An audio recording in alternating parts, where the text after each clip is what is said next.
ને મિત્રો એક ટેટ 6 થી 8 એટલે કે ટેટ 2 ની અંદર પૂછાયેલો એક આ સરસ ક્વેશ્ચન. મિત્રો આ પ્રશ્ન એક જ છે પણ સીધા તમને 4 ગુણ મળી શકે એમ છે અને એટલું બધું સહેલું હોય છે કે આવી આકૃતિમાં ખાલી બસ જોજો, નજર કરશો તો તમને આવડી જશે. ખાસ ગણતરીની પણ જરૂર ન પડે એવી એક વાત છે કે ભાઈ એક જિલ્લો છે, એના કુલ 7,200 શિક્ષણના કર્મચારીઓ છે, તેમના વર્તુળ આલેખ, આ વર્તુળ આલેખ કહેવાય, એનો અભ્યાસ કરી અને પ્રશ્નોના જવાબ આપો.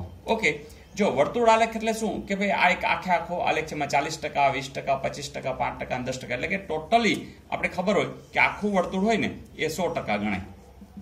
ઓકે, એટલે આનો સરવાળો કરો તો થતા જશે, એ આપણે કંઈ ચેક કરવાની જરૂર નથી. પણ આના આધારિત પ્રશ્નો છે. હવે જો વિદ્યા સહાયકો કેટલા ટકા છે, બોલો, આટલો સિમ્પલ પ્રશ્ન. તો અહીંયા ક્યાંક લખ્યું જશે કે વિદ્યા સહાયકો, ટકા તો એને લખેલા જ છે. જોજો વિદ્યા સહાયકો કેટલા ટકા છે, તો કે 25%. કેટલું સિમ્પલ છે. ઉચ્ચ પ્રાથમિક શિક્ષકોની સંખ્યા કેટલી? હવે મિત્રો આમાં સમજવું પડે, ઉચ્ચ પ્રાથમિક શિક્ષકો ક્યાં છે, તો કે આર્યા, કેટલા ટકા છે, 20%.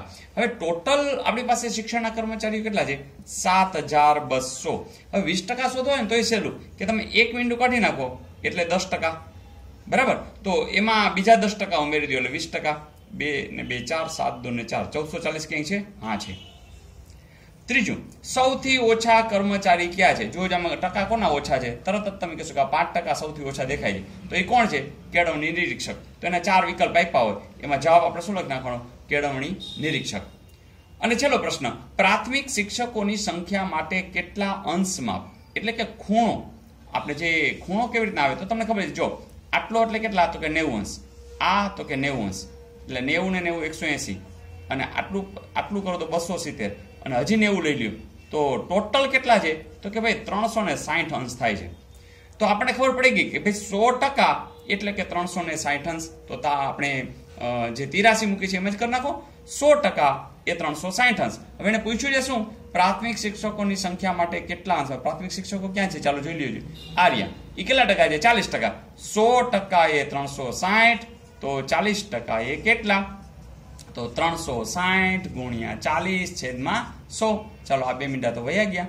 જુઓ જી, તો 36 ચોક, તો 36 દુ 72, અને એના પણ ડબલ કરી નાખો, જવાબ આવશે 144 અંશ. જોજો ક્યાંય છે? યસ. તો મિત્રો આટલું બધું સહેલું હોય છે. ઘણા લોકો આ ગભરાઈને મૂકી દે છે, પણ આ તો બહુ ઝડપથી 4 ગુણ ખિસ્સામાં લઈ લેવા જેવા છે. ઓકે, તો આવા દાખલાઓની હજુ પણ આપણે પ્રેક્ટિસ કરશું, જરા પણ મૂંઝાતા નહીં. આ પૂરેપૂરા માર્ક્સ આપણે લેવા જ છે. ઓકે,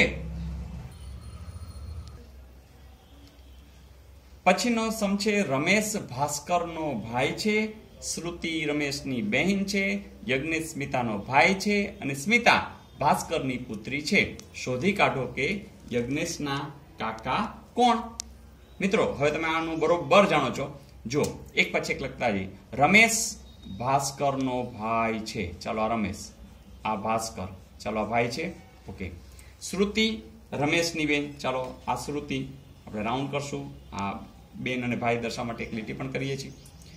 પછી યજ્ઞેશ સ્મિતાનો ભાઈ છે અને સ્મિતા ભાસ્કરની પુત્રી છે. એટલે કે પહેલી વસ્તુ સ્મિતા છે, આ સ્મિતા, યજ્ઞેશ સ્મિતાનો ભાઈ છે, આ યજ્ઞેશ સ્મિતાનો ભાઈ છે, અને સ્મિતા છે ભાસ્કરની પુત્રી છે.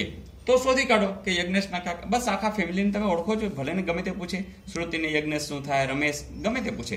અહીંયા સિમ્પલ છે કે યજ્ઞેશના કાકા કોણ?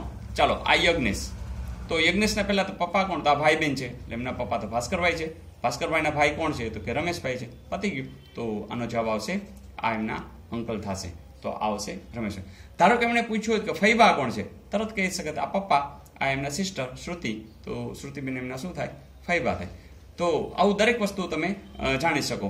આ ફઈ ભત્રીજી થાય, આ કાકા ભત્રીજી થાય. તો જે રીતે તમારે પ્રશ્ન પૂછે એ રીતે તમે સરસ રીતે કહી શકો. મિત્રો બસ આવા એક ગુણ તમે ભેગા કરતા જાઓ અને આખી માર્કશીટ છે એને છલકાવી નાખો, જેથી કરી મેરિટમાં ખૂબ જ આગળ હો, એટલે તમારા ચોઈસનું ગામ તમને મળી શકે, ચોઈસની નોકરી મળી શકે. Okay, all the best.